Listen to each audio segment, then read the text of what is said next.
নমস্কার বন্ধুরা, issue story স্টুডিওতে আপনাদের স্বাগত জানাচ্ছি। আপনাদের সামনে আমি উপস্থাপন করছি গাধা ও তার চালক নামক ঈশপের একটি নীতিমূলক গল্প। তো চলুন বন্ধুরা, এবার শুরু করা যাক। এক কৃষক তার গাধাটিকে নিয়ে পাহাড়ের পথে হাঁটছিল।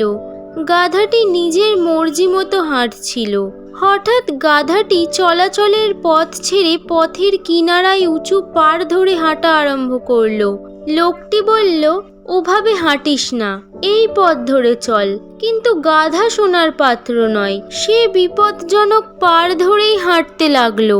কিছুক্ষণ পর গাধাটি হঠাৎ পা পিছলে নিচে পড়বার উপক্রম হলে মনিব ছুটে গিয়ে তার লেজ ধরে ফেললো আর যথাসাধ্য চেষ্টা করে পিছনে টেনে এনে পতনের হাত থেকে বাঁচালো। সে যাত্রায় রক্ষা পেল গাধা।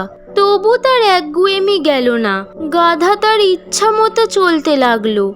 মনিবের কথা মতো পথ ধরে না হেঁটে কিনারা ধরে হাঁটতে লাগলো। অগত্যা মনিব গাধাকে চেঁচিয়ে বলল, ওরে গাধা, ওভাবে যাওয়াটা যদি ভালো মনে করিস তাহলে ওইভাবেই যা, আমি আর কিছু বলবো না। নীতি কথা, স্বেচ্ছাচারীরা নিজের পথেই হাঁটে এবং ফল ভোগ করে। এখানেই শেষ হলো গল্পটি।